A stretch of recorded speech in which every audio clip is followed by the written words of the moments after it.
Our next speaker is Miss Colleen Dolan, and I will say I am a massive fan of Colleen. She is a beacon of light among the humans, and she is an absolute pleasure to be around. The title of her message is 1,000 orders, and I just want you to listen to her quick resume.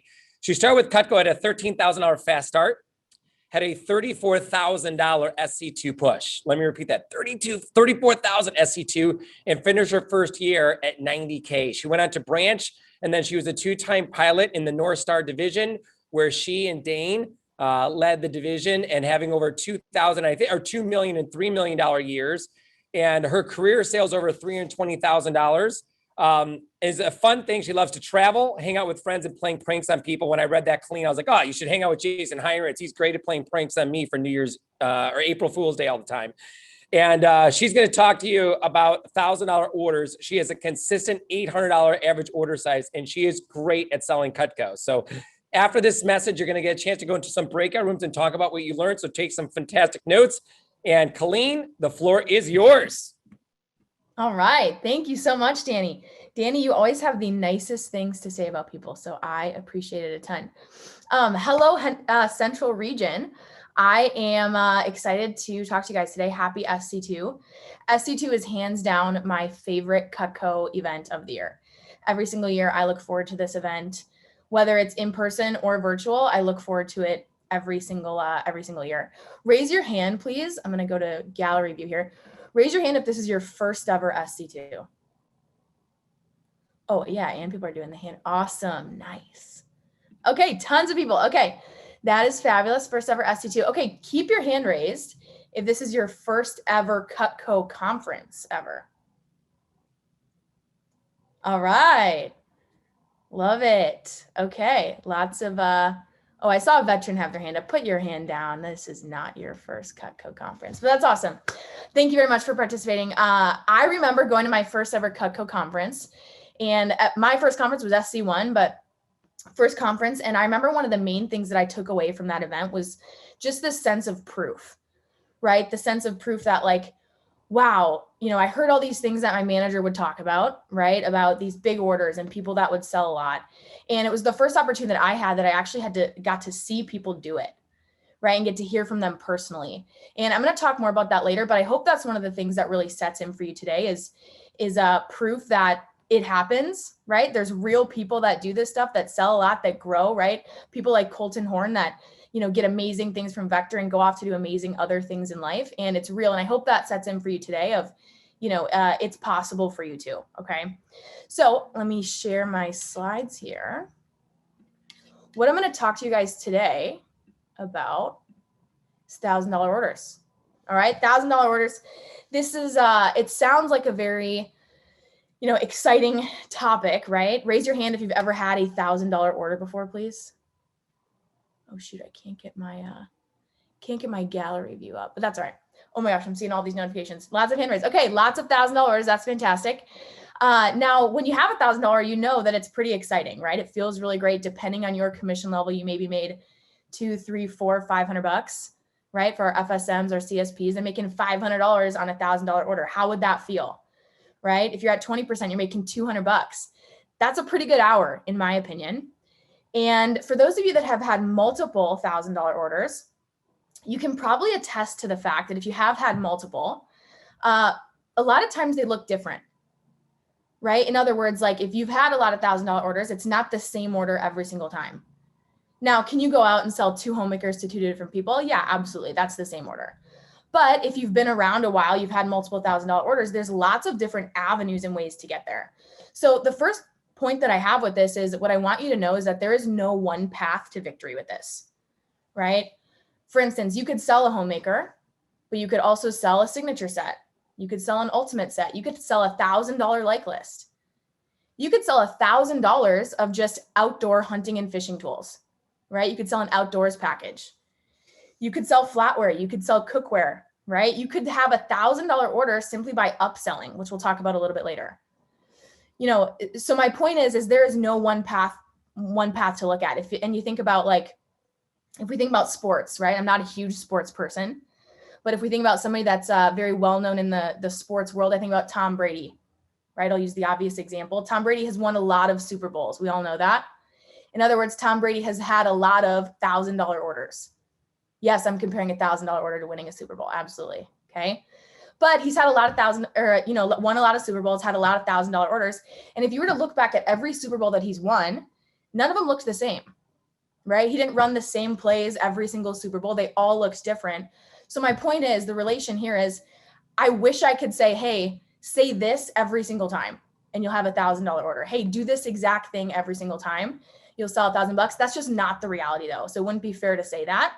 I'm going to give you a few different things here that you can use, right? Some one-liners, some different avenues that'll, help you increase your average order size and things like that. But I'm going to give you these things. It's up to you to decide and to kind of navigate when you use them, how you use them, what you say, when, and that type of thing. Okay. Now, how do you figure this out? It's by actually practicing and trying it out with customers. We'll talk about that at the end, but it's allowing yourself to actually get in front of customers to try this stuff out, allow yourself to fail, because you're not going to be perfect at it right away. No one is ever born great at selling $1,000 orders or born great at winning Super Bowls, right? It takes a lot of practice. Okay. So one of the first things that is important in terms of big orders, $1,000 orders, is at the very beginning of the appointment. One of the things that I think has made a really big difference for me is building trust with the customer through questions. People's number one complaint that they typically have about salespeople is that they don't listen and that they feel like they don't care. Okay. So one of the easiest ways for a customer to feel, heard, feel understood, and also to feel like they trust the person that they're working with is through questions. Do you guys know what everyone's number one thing that they like to talk about is? It's themselves, right? So you can ask them personal questions. Absolutely. I recommend that. But in terms of like cooking stuff, if we're talking Cutco related, here's some amazing questions to ask at the beginning that will build trust with the customer. Hey, Mrs. Jones, who does most of the cooking at home? Is it you? You do most of the cooking? Oh, your spouse does most of the cooking? Got it. Well, hey, I'm sure they could at least trust your judgment on some sharp knives. Okay, pre-handle an objection. Okay, what type of things do you make, right? What will you make tonight? What will you make tomorrow? How many nights a week would you say you eat at home? Do you guys do meats, veggies, soups, salads, root vegetables, pasta? What's your favorite thing you make? What's your spouse's favorite thing that you make? Well, hey, you'll love Cutco. I went through these pretty quickly, but the idea here is when you start to ask these types of questions at the very beginning of the appointment, the customer now feels heard, and they're also going to really feel that you're not trying to sell them something that they don't need, right? And when someone feels like they can trust the person that they're working with, they're going to be way more likely to spend $1,000 plus with somebody. If I don't trust the person I'm working with, and I feel like they're trying to sell me something that I won't need or won't use, I'm so unlikely to spend a lot of money with that person. Okay, so building trust through questions is a really impactful thing. Okay, in another term of having $1,000 orders, one of my biggest tips that I can have. Oops, went too fast. There we go. Is framing the customer's perspective on what a lot is. Okay. One of our district managers in North Star, Casey Fenlon, he always tells everybody framing is everything. And this is so true in the course of selling Cutco. Framing is everything. Who's ever, maybe when you were brand new at selling Cutco, you start by showing the homemaker, right? Start by showing the homemaker. And sometimes the response when you show somebody the homemaker and you go right down to the galley, the customer, if that's the first thing that they see, they sometimes feel like, oh, that's a really big set. I don't know if I would need it, right? That's a big set. I think I would need something smaller or a few pieces. But what if you could actually frame the customer's perspective to believe that the homemaker was actually a smaller set, right? What if you could make the customer feel that the homemaker was the basic set? Okay. So underneath here, you're going to see 3-set close. Now, I'm not going to go over the 3-set close. There's lots of different ways that you can present a 3-set close to your customer. What is a 3-set close? It's showing the signature and the ultimate set, right? And closing on those 3 main sets as opposed to dropping down from the homemaker to the galley. Okay. But this 3-set close, again, it really shapes the customer's perspective. So I'll give you a really brief line, an easy way to shape the customer's perspective on how basic a homemaker set is. And again, a homemaker is $1,300. That's $1,000 order. Okay. So Mrs. Jones, this ultimate set here, this is the set that everyone wants, but not everyone can afford. Okay. This has all the customer requested tools that people wrote in over the years and asked that we make. Okay. Now the homemaker set, this was the first set we ever came out with in 1949. Customers loved it. That's why we still have it. But again, they wrote in and requested some new tools. So that's why we came out with this ultimate set here. But again, over the years, people wrote in and said that it was just a little bit too big for the average family. So that's why we came out with the family set, which is right in between. That's why the family set is, I'll say it again, that's why the family set is perfect, because it's right in between. It actually comes with the 10 basic tools in the homemaker, plus the 3 most customer requested tools that people tended to add on later. Okay. That people tended to add on later. So again, that's one example, but now what does that do to the homemaker set? It makes it look really, really small, right? When you start showing the signature and the ultimate set, the homemaker is now what? It's the basic set. And when you start referring to the homemaker as the basic set and you show these, the family set and the complete set, and you say, hey, which one do you think would make the most sense for you out of these 3? They're like, you know what? We don't do a ton of cooking. We're probably pretty basic. And now the homemaker is a basic set at $1,300 instead of a basic set at, $400 starter set, right? So framing the customer's perspective on what a lot is makes a really big difference. Also, a Cutco kitchen intro, right? What if you could make an ultimate set of knives seem really small to the customer? What if you could do that, right? And that's $2,500. Talk about having an exciting average order size, right? How do you do that? Here you go. Cutco kitchen seed plant. Okay. I didn't create this. I can't take credit for it. I took this from Josh Muller, who's one of the top CSPs in the company. Okay. But at the beginning of the presentation, here's a really easy way to shape the customer's perspective on what a lot is. Go ahead and take a picture of this. I wouldn't try to write all it down, screenshot it, take a picture. Okay. But I will go through it once. So Mrs. Jones, just so you know, most of our clients are actually working towards what they call the Cutco kitchen. So lots of people know about us and they think that we're just a knife company, but we're actually a full service kitchen company. And most people that we find actually have a hodgepodge of pots and pans, silverware, a drawer or multiple drawers full of gadgets and accessories that they've bought over the years, plus a block, a drawer full of knives, right? Half of which they never use. You know what I'm talking about? Right, just like most people. Well, the cool thing is that when you get it all here with Cutco, what's great is that you're going to have a product that you're going to have for the rest of your life. It's an American company, so you're supporting the American economy. And because of the guarantee, which I'll explain to you, you'll have and use this every single day. So imagine if you ever remodel your kitchen or if you ever move or anything like that, what's cool is you'll never have to upgrade your knives, cookware, flatware, or accessories again, because you already have the best of the best and you'll have it for the rest of your life. Talk about perspective, right? For the customer, when you're talking about an entire Cutco kitchen, right? You're talking about all this stuff, not just knives, but flatware, cookware, all this stuff. Now the knives are what? Super basic, right? When it comes to closing on the knives, it's like, yeah, you know what? We'll just start with the knife set. As opposed to, yeah, we'll just start with a couple of pieces. Framing is everything. Perspective is so important in shaping that for what's a lot for the customer, okay?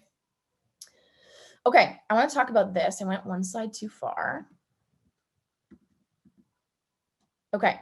And this is what I was, one more point on this too, is the customer has to see everything that we make. They have to know about all the stuff, right? I remember being a new rep and being like, man, I never sell flatware or cookware.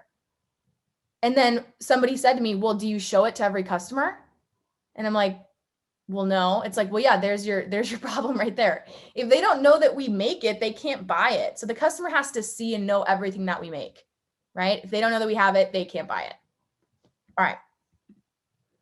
Let me go back here. I'm out of order a little bit. Now, one easy way to get a really big order size, okay, is when you're selling to new customers. Okay, now you can have really big orders with showing to Cutco owners, right? There's lots of ways to do that, especially with the, upgrade program to a bigger set, especially with flatware, cookware. Like there's definitely ways, a lot of ways to sell big orders to Cutco owners, right? Our top CSPs will sometimes tell you that that's the easiest way to sell big orders. But a really easy way to get a big sale, as we know, is to sell a larger set, right? Homemaker, Signature, Ultimate. Now, one of the questions that I like to ask at the beginning of the presentation is, hey, what kind of knives do you currently use? Right? We sometimes talk about this in the presentation when you go over junk knives, you might ask that question, but you should explicitly ask, hey, what kind of knives, Mrs. Jones, do you currently use? Do you know what you guys currently use at home? Okay, it's a, curiosity question. Now, who's ever had somebody where you maybe ask that question, or when you're going over the competitors with the customer and they say, oh yeah, we've got the Wusthof, right? Who's ever had that happen and your immediate response in your head is, ah, shoot, right? Because you're like, yeah, I just saw a couple people raise their hand. Awesome. You're like, oh, shoot, right? They've got high quality stuff. Well, what if instead of thinking, oh, shoot, instead of that, you were like, oh, yes.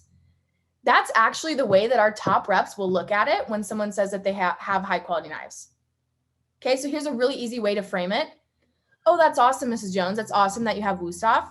You know what? Wusthof owners are actually some of our best customers because they already know and appreciate quality, but they like that ours are much lower maintenance and they last forever. Right? So what are you doing here? You're telling the customer how you want them to feel.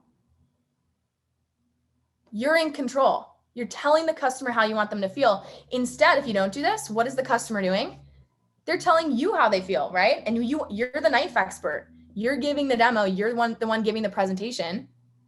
Okay? You get to tell them how you want to feel. Oh, Mrs. Jones, that's awesome that you have Wusthof, right? If you're excited about it, what are they going to do? They're going to be excited about the fact that they have Wusthof too. And they're going to be like, why would she be excited that I have Wusthof? It's maybe because I'm going to like Cutco. Hey, Mrs. Jones, Wusthof owners are actually some of our best customers because they already know and appreciate quality, but they really like that ours are much lower maintenance and they last forever. Okay. Really great way to frame the customer's perspective, right? You're telling them how you want them to feel. Okay. All right, let's talk about this. All out of order. All right, go ahead and write down upselling if you're taking notes. Upselling. This is such an easy way to add to your average order size. This is how reps will literally add on $1,000 to their order, right? They might be getting a $500 order and they up it to $1,500, right? Or they might be writing up a $300 order and they up it to $800. Okay. Now, what I want you to recognize, and I want you to hear from this, is upselling actually works 50% of the time. Okay, here's what upselling is. It's asking for more once you hear yes. And that's actually really important. Okay, it's asking for more after you hear yes. And here's the fine print as well. It's asking for more once you actually get the credit card information. That's really important. Do not try to upsell before you get their payment info. Trust me, it will butcher it and it will confuse the customer. I'll talk about that a little bit more in a second, okay? But this works 50% of the time. And the easiest way to upsell is right here. Write this down. Okay, so it goes like this. Hey, Mrs. Jones, just so you know, the more you get, the more you save. So because you're doing the homemaker set today, if you did the signature set, I can do blank, right? So just so you know, the more you get, the more you save. Because you're doing blank, if you do blank, I can do blank. Right? So you're coming across initially as informational, right? Hey, Mrs. Jones, just so you know, just so you're aware, the more you get, the more you save. Because you're doing the homemaker set today, if you wanted to actually go ahead and get the signature, I know you liked some of those pieces. If you wanted to go ahead and get the signature, I could actually take an extra $200 off the price, right? Or if you wanted to get that signature, I could actually throw in that barbecue set that you really liked. Okay. Now, on this last set that I had, there was a number 50%. Upselling works 50% of the time. What does that mean? It means that 50% of the customers that you ask for more on, they will say yes. Okay, that's a study by Josh Mueller. Again, one of the top CSPs in the entire company. When you ask for the order, right, on an upsell, 50% of people will say yes. Can you imagine if you added an extra $1,000 or $500 to half of your orders? That adds up. And if you knew that was true, because it's a stat, right? I'm not making this up. 50% of the people say yes. That adds a ton. Okay. Now, again, I'm going to go back to this fine print. It has to be after you get the credit card. Okay. If you try to upsell before you get the credit card information on whatever you're closing on initially, If you try to upsell before you get the credit card, it will just confuse the customer, and a confused mind always says no. Okay, so remember that. A confused mind always says no. And if the customer isn't sure, and if there's not an easy option to fall back on if they do say no, sometimes the whole thing can fall through. Okay, so just remember that. Get the credit card first, and makes a really big difference. And 50% of people will say yes. That is worth it to ask every single time on your appointments. Hey, would you like to get more? Okay. All right. All right, last thing I want to talk about here, make sure I'm good on time. All right, now I talked about this at the very beginning, this concept of proof, right? This concept of proof. And I remember being in my first SC2, actually, right before my first SC2, I remember being at the office, and we had these old CDs of old vector messages, right? That like the old vector grades gave. And I remember coming across this CD right before my first SC2 push. And I didn't know what it was, but I grabbed it, threw it in my car so I could listen to it, right, in between my appointments. And the name of the message was Flip the Switch by Mark Lovis. And if you've been around a while, you may have heard that message. It's one of like the best all-time great vector messages out there. Look it up on Vector Connect if you'd like. Flip the Switch by Mark Lovis, Lovis. Okay. And I remember in that message, I was listening to it in between my SC2 appointments, right? I was trying to be really intentional about the information I was taking in. And I remember he talks about this concept of proof, and he talked about this phrase of, when you see someone that does these things, right? Selling big orders, later you're going to see the people that sold the most for the push that sold $15,000, $20,000, $25,000. It's really easy to look at those people and say, wow, that is amazing. Like, wow, I just can't believe it. Like, that's way more than I did, or I can't even imagine doing that. Instead of thinking, wow, what if you turn that into how? Right? What if you started asking yourself, instead of just being so, blown away and mesmerized, what if you started asking yourself the question, how could I do that?